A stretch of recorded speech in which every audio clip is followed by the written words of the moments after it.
नमस्कार मित्रांनो, first of all आज मी तुम्हाला सगळ्यात आधी एक प्रश्न विचारणार. प्रश्न कसला? तर प्रश्न असा आहे की तुम्ही फिट आहोत का? माझे मित्र म्हणतील मी तर खूप फिट आहे, माझं 70 किलो वजन आहे, 1 सेंटीमीटर 170 मीटर हाईट आहे. आणि काही मित्र म्हणतील माझं वजन 85 किलो आहे, माझी हाईट 160 मीटर आहे, आम्ही खूप हेल्दी आहोत. काही लोक म्हणतील 55 किलो आहे किंवा 65 किलो आहे, माझी हाईट अनुसार माझं वजन एकदम राईट आहे. तर ते कसं करणार? फार्मसीचा स्टुडंट असल्यामुळे फार्मसीचाच टॉपिक आणणार. आज टॉपिक म्हणजे BMI हा आपला आजचा टॉपिक आहे. BMI काय असतं?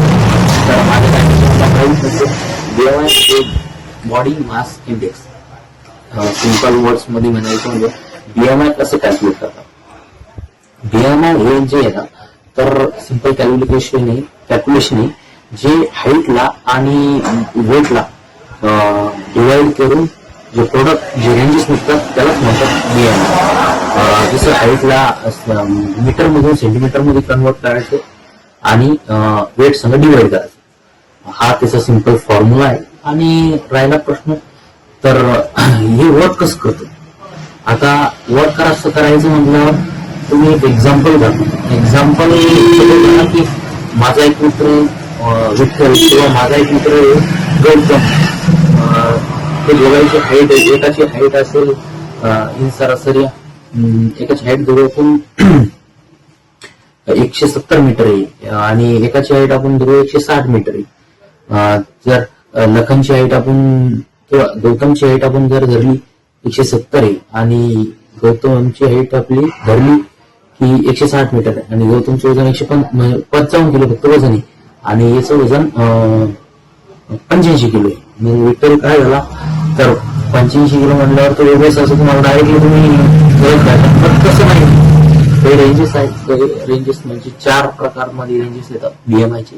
एक अंडरवेट, ओव्हरवेट आणि हेल्दी नॉर्मल पर्सन आणि त्याच्यानंतर लास्टला ओबेस किंवा लठ्ठ. तर कॅल्क्युलेशन कसं आहे ते सिंपली 170 आणि 85 170 ला मीटर मध्ये कन्वर्ट केल्यावर 1.70 आणि 1.70 मल्टिप्लाय केल्यावर त्याचं म्हणून 2.89 आणि त्याला डिवाइड करा 85 तर प्रोडक्ट निघेल 2.9 म्हणजे ओव्हरवेट. तर विठ्ठल हा ओव्हरवेट म्हणजे. आणि जसं गौतम आहे तर गौतमचं वजन 55 किलो वजन होतं, 160 मीटर त्याची हाईट होती आणि त्याचं जे दोन्हीचं कॅल्क्युलेशन करून येईल तर ते 1.2